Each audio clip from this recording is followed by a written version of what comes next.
to wait. I won't just sit away alone all by myself. I'm not just gonna stay here and wait.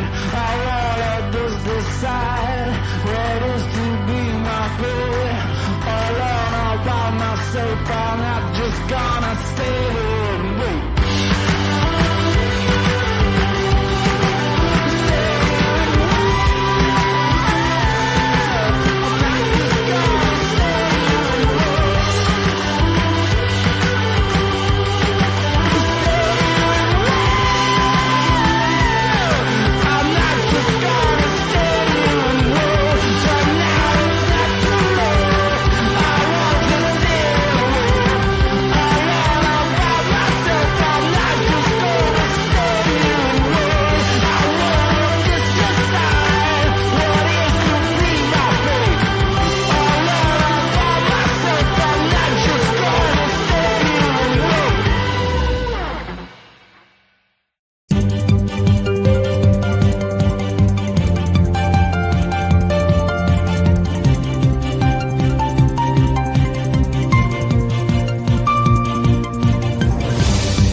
And that was me forgetting to turn off loop. Sorry about that, folks. Good morning, everybody.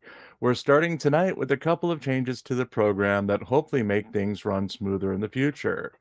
First, as you can see by the pinned comment, we're officially changing the program start time to 6 p.m. Eastern, 5 p.m. where it counts, and 3 p.m. on the West Coast each day, starting on Monday.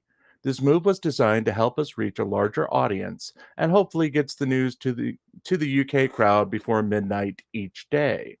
I love you all for joining us live on the shows, but I don't want you all having to wait up all night for our content.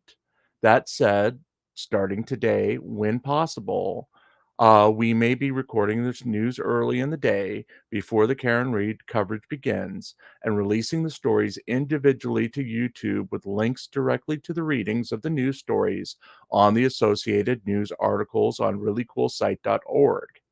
These nightly live streams will be a mix of recorded and live content, and I will provide updates to our recorded stories if updates are available each night as the stories are read on the air.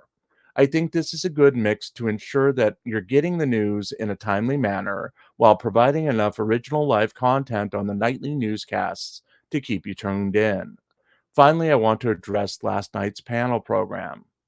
My intention when we launched this channel, with the help of a lot of folks who are associated with the other place, was to build a community of our own, devoid of some of the tired aspects of the old place, while retaining characteristics that our community enjoyed. As part of these interactions, we removed the mythology of the old show, with only Coke Dog making the transition to the new show, as I've invested way too much time in the voice to give up his story right now. That said, last night, while I loved our show, I realized we did cross the line into too much of the past in some of our content. We were all tired. There was a miscommunication between what type of shows we can offer and what some of the members of the panel wanted last show's night show to be. And there was a reliance on jokes that came at the expense of one cast member in violation of the agreement to leave the past in the past. For that, to our beloved Shuggy, I apologize. I listened to the replay of the show and I realized that we are falling back into jokes that we would do in the other place at your expense. It was unfair to you and not part of the pledge that we had envisioned as part of the rebrand. There was no excuse for it. I screwed up and I apologize to both Shuggy and our audience for it. We can be better. I can be better. And while this channel is very young, we still have the chance to reassess our values and put on shows that don't come at the expense of our beloved panel members. With that said, the Friday night show will be moving back to Mark's channel for the near future. That's the better place for the wild antics as we're approaching monetization on this channel, and building our audience is a key focus right now. I believe in a couple more days we'll reach the initial viewing hours goal for level 1 monetization, but we do need your help to help increase our exposure to get to the 500 subscriber mark for that monetization. If you can, please share our links with friends and family and anyone who would like our programming. Please, and I mean it, do not share our links in areas that are negative towards our show and our personalities. I know it's funny to troll, but in this case, trolling only compounds real world problems for all of us that are better left alone. Though, let those folks do you while we find our safe spot out here in the community we're building as a whole. It's been a long week, and here's to moving forward together.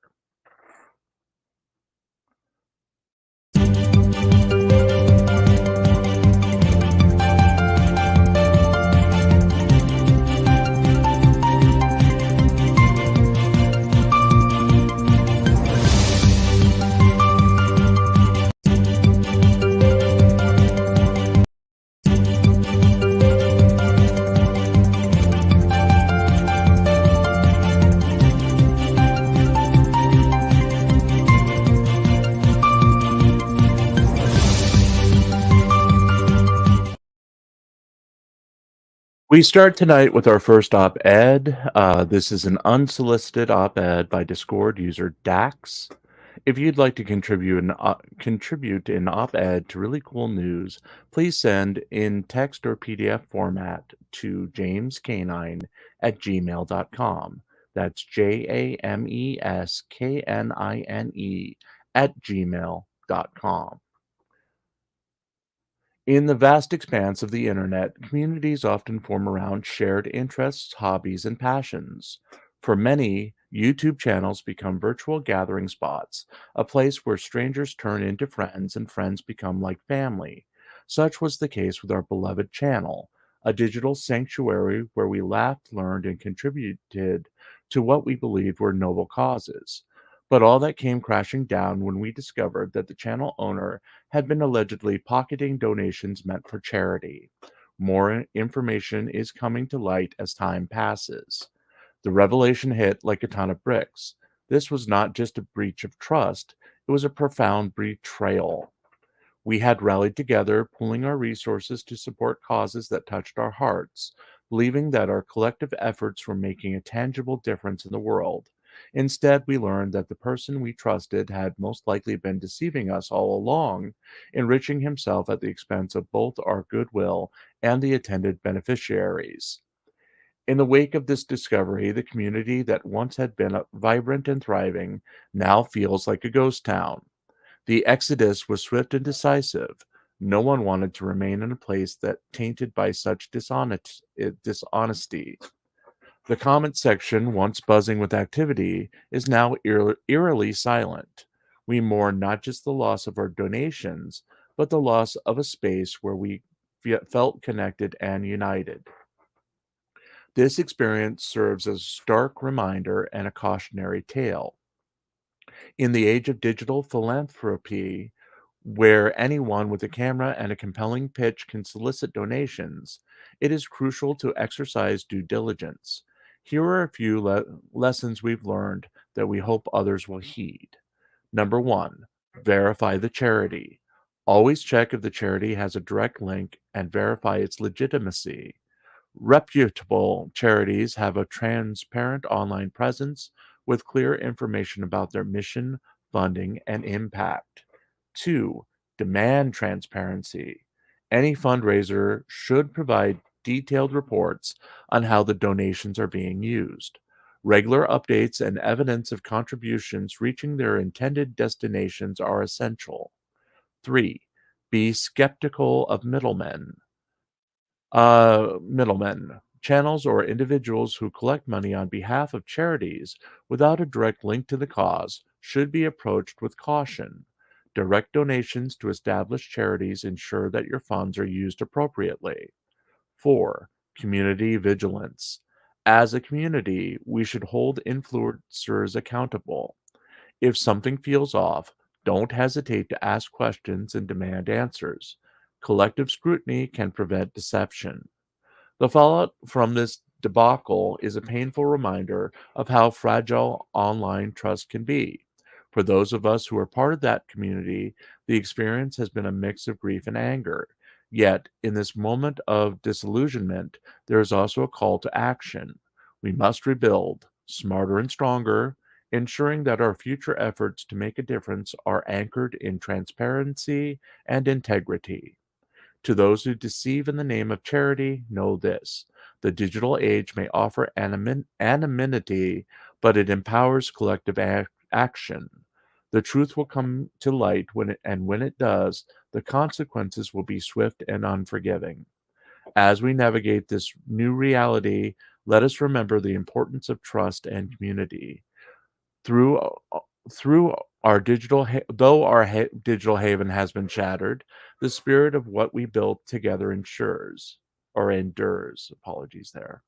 It is a lesson hard learned, but invaluable as we move forward, wiser, more vigilant, and ever committed to genuine causes.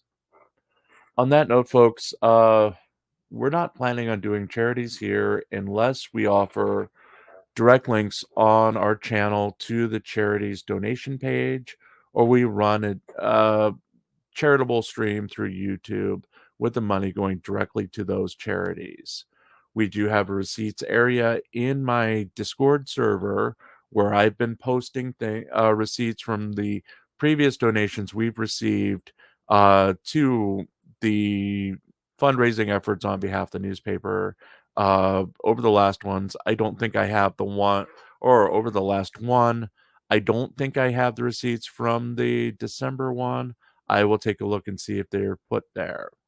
But Dax does make some pretty good statements towards this community. We all have to be vigilant and we have to ensure that this doesn't happen again. Even though the allegations are not proven at this time, we just have to be vigilant and make sure that when we're donating, we know where the money is going towards. Again, Dax's comments are not totally reflective of this site, but I do agree with most of them.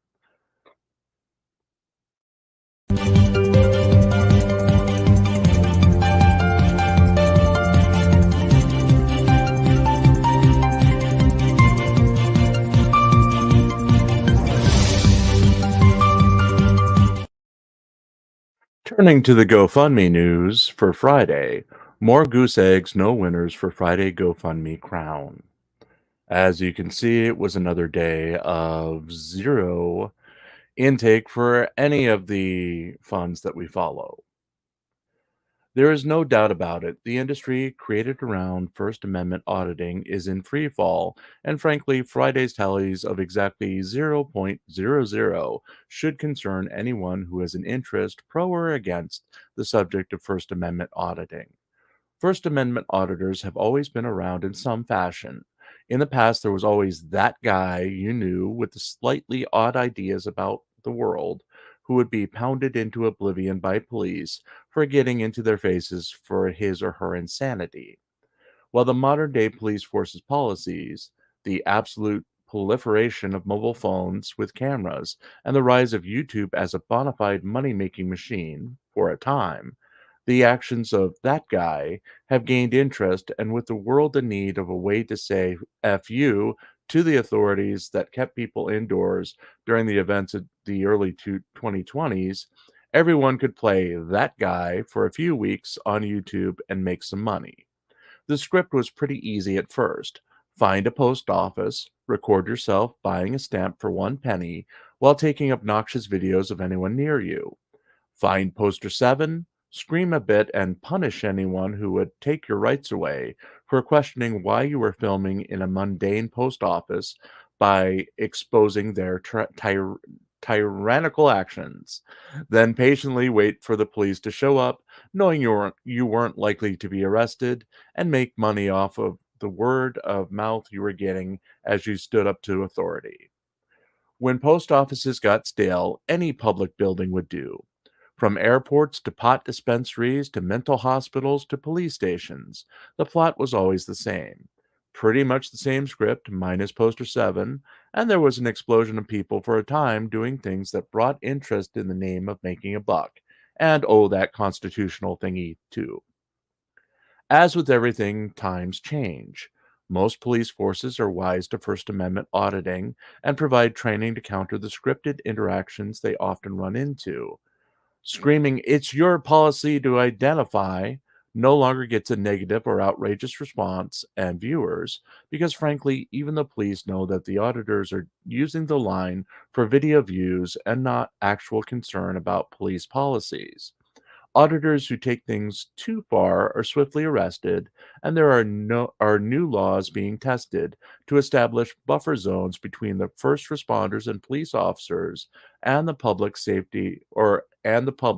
to safely enable the officers to do their jobs while assuring the public has the right to film those jobs. The few auditors who take these lawsuits as a profession, Sean Paul Island Audits Riaz, Jose Chile de Castro, for example, still have their lawsuits ready for the arrests they're willing to take for their profession. But as both are proving in these daily GoFundMe goose eggs, the public is losing interest in funding their ability to make more money off of the lawsuits designed to bring them a fat settlement check. As an industry, change is needed. Something interesting has to happen. Someone interesting has to step forward, or else we'll be seeing the handful of people who stage police confrontations for lawsuits continue for a time, but eventually we'll see the industry reduced back to that guy on the street, confronting cops and being arrested for it.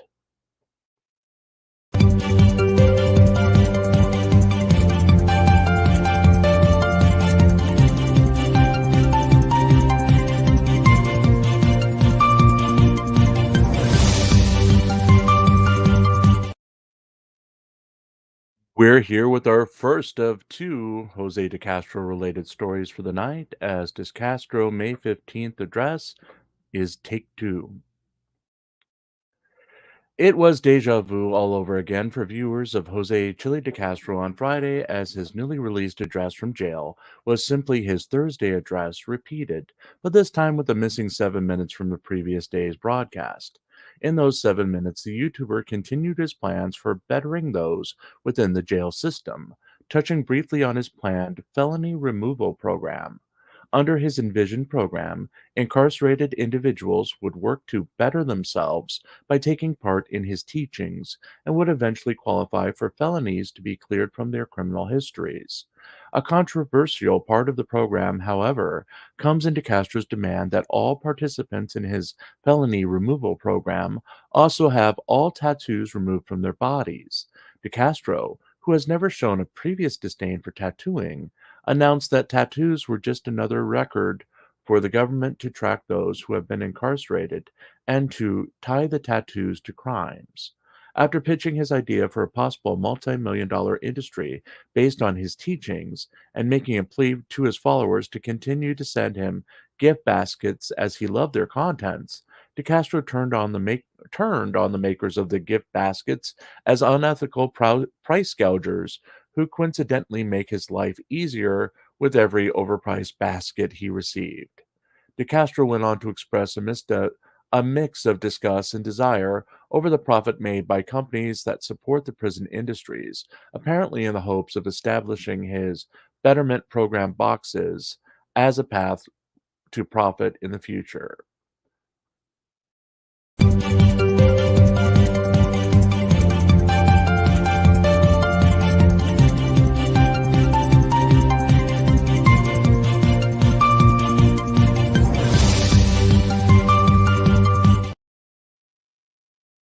Jason Dollahide takes plea deal. The saga of Jason Dollahide may be coming to an end as he apparently reached plea deals in three of the groups of his multiple outstanding charges in Oklahoma, dating back over the past couple of years. On Wednesday, he put forth a nolo contendere plea, or no contest, to have the charge of eluding a police officer from a July 17th, 2023 arrest reduced to a misdemeanor plea. For that, he received 1 year in the Cleveland County, Oklahoma Detention Center. He also pled nolo contendere to a charge of assault and battery on a police officer from the same incident, again reduced to a misdemeanor offense. For the second charge, he received 6 months in the Cleveland County Detention Center. Thursday saw Dollahide make a nolo contendere plea for a May 21st, 2023 charge of assault and battery with a dangerous weapon. For that felony charge, he received a 15-year sentence in state prison. He then received a 1 to 15-year sentence in state prison on Thursday for a May 7th, 2023 incident of assault and battery with a dangerous weapon. The court documents do not state if the two state prison sentences are consecutive or concurrent, or if his other outstanding charges will be dismissed due to his no contest pleas. He is currently listed as an inmate at the Cleveland County, Oklahoma Detention Center. In related news, a search for Dollahide's estranged wife, Heather, returned pending criminal charges against her. Heather Dullahide is facing charges of unauthorized use of a vehicle from a February 10th, 2024 arrest within Cleveland County. Dullahide faces up to 2 years in state prison if found guilty of the charges. If you remember from last year, Heather Dullahide is actually in the process of divorcing Jason Dullahide in a plan concocted by Jose de Castro.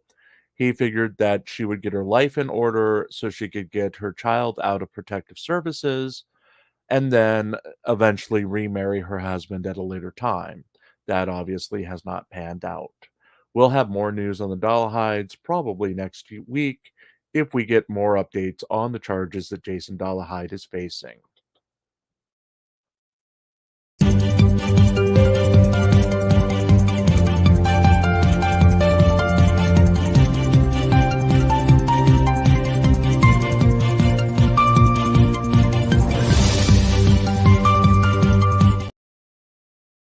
We end tonight with more news on Jose Chile de Castro.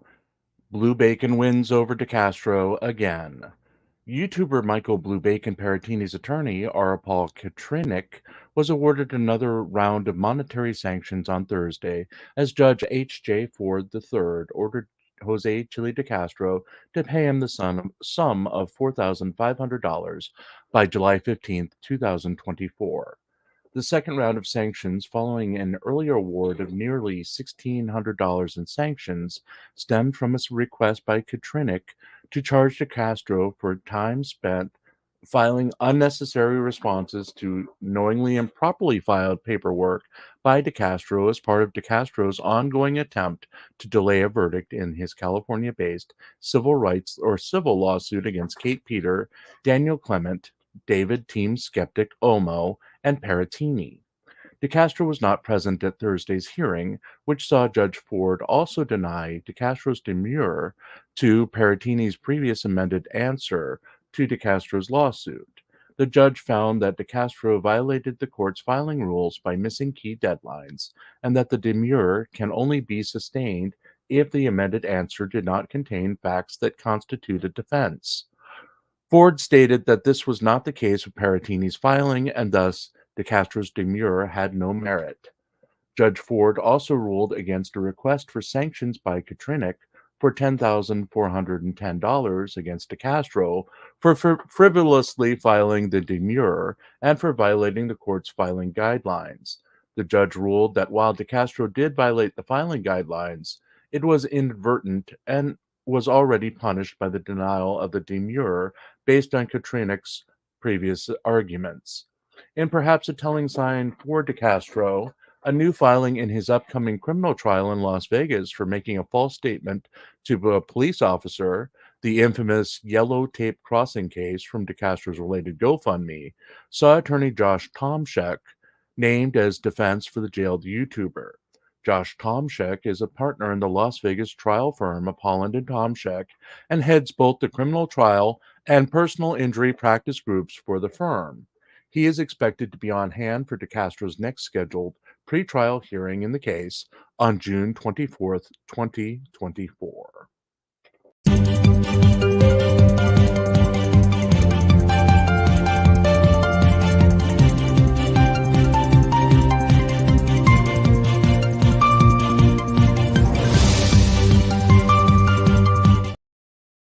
Folks, that's it for the night. Thank you for tuning in. And again, thank you for all of you for your support. We've made amazing strides in the past week.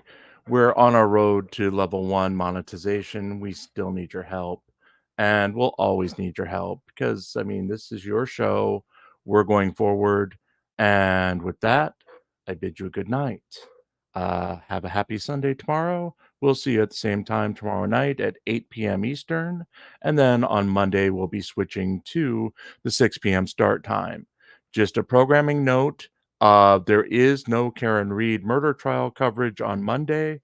There's no hearing in the case on Monday, so we'll resume regular coverage on Tuesday at 8:55 a.m. Tuesday morning Eastern Time. So on that note, take care all. Let me find a appropriate way to go out of here tonight. There we go. There's our cats. And let's start our song and get out of here. Good night.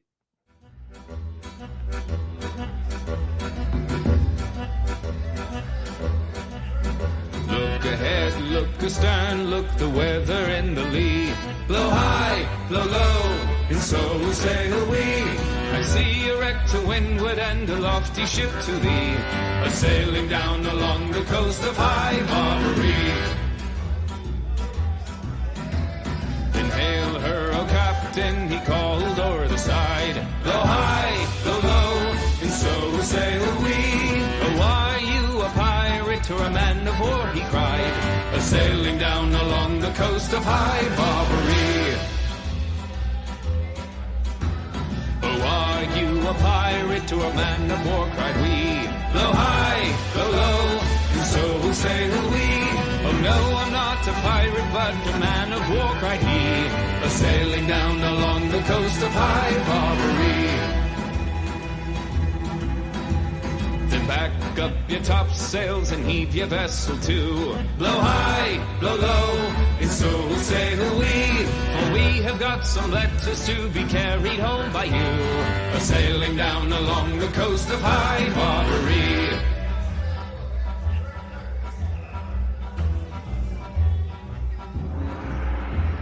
For broadside, they fought all on the main. Blow high, blow low, and so sailed we, until at last the frigate shot the pirate's master away, a sailing down along the coast of High Barbary. Listen, gun, no, we fought for hours 3. Blow high, blow low, and so sailed we. Their ship it was, their coffin, and their grave it was the sea, a sailing down along the coast of High Barbary.